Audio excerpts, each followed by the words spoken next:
Hello everybody, welcome back to my channel, Delightful Creations by Amber. So as you can see right here on the desk, I've got a lot of tabs. I've spent the last 2 days making tabs, and I used all of my little bits and pieces from my scraps.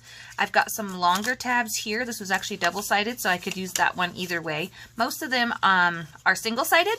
This one's just a double-sided one as well.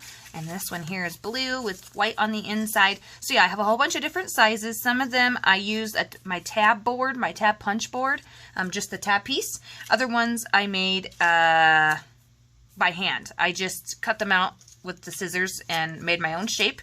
There's some fatter ones, some smaller ones, some longer ones. So anyways, I have lots of tabs here, and I thought, well, now that I have all these tabs, I need to make something with them. So I went ahead and I did a sewing project. I cut out a bunch of florals. Oops, I'm dropping them all over here. A bunch of florals from my book. I have three or four different books that have the same type of flowers. Not these kind, but like this with the imagery of a illustrated flower. And I did different stitching along the back sides here. This one has purple on the back side to match the purple on the front. So if I wanted to journal on here, I could. But having the opportunity to have that nice instead of being like paper you could not write on. I tried to do that with a lot of them. This one I made really small, or it came small. Some of them have lined paper, some have, colored paper, graph paper. Yeah, I just used everything. So I have some have zigzag stitching, other ones have the heartbeat stitch. So we just have a whole bunch of flowers here. And I did this, just sewed it on there all the way around, different backings, different sizes, everything that I could get my hands on. I sewed the whole pile. Okay, so I had a ton of these. And then I went, now I have a ton of these tabs. What can I do? I can put tabs on them. So these are all the ones here that I did not put tabs on. And this is my little container here off to the side. And I have all of those in the middle. Let me zoom out just a touch here. All of these in the middle of my basket. And then on the left side I've got left tabs, and on the right side I've got right tabs. So I went ahead and I tried to find a corresponding color or something that would look nice with what the flower is on there. I tried to put them in different spots, so I've got it closer to the top here, and then the top on this one, and this one I tried to put in the middle. I think this is one of the bigger ones. I thought that would be really fun. Just something nice to slip in and have it stick off the page just a little bit.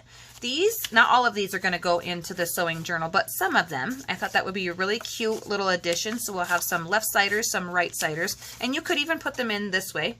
This one won't go in that way because it's too big. But yeah, you could totally, and look at this gigantic one. I love this one, this purple one right here, passion flower. And I tried to save the words of what kinds of flowers these were. Thought it was super good idea. So those are those kind. And then the other side here, I've made for the right-hand pull. And like I said, you could put them on the top. I didn't want to purposely put any on the top to pull up, just because I knew I could turn it and pull it up. And then I also have all the ones in the middle, so if I purposely want one for a top pocket pull up, I certainly can have that. But I think it's a lot more interesting to have stuff pull out from the sides, because I really have a lot of things that I just tuck down into my pockets, like tags and journaling cards and that kind of a thing. And then when you see this, it'll be like a little surprise. So you'll see this pretty tab on there, and then you pull it out, and it's just beautiful florals. So that was what I've spent the last 2 days doing, was making these lovely little things to stick into our sewing journal. And then I just went ahead and I sewed just a couple of tabs on here. I turned this one into a little postcard. I don't like the back of that, so I'm going to cover that up. But I put that one on the top so that I could stick it in the side, either way. And then this one I put on a memories, which was a paper, and I tried to make it into like a postcard size. So this one's on the side. This one has to go this way. But yeah, I was just having a lot of fun playing around with the sewing machine and some tabs, quick and easy project. So just thought I'd share that with you guys so you are riding along for the journey. That way there's no surprises when I go to film and start creating that sewing journal. You're not like, hey, you didn't show us those tabs you made, or these lovely floral images here. So anyways, thank you so much for stopping by. I hope you all have a great rest of your day, and we'll talk to you real soon. Bye, everyone.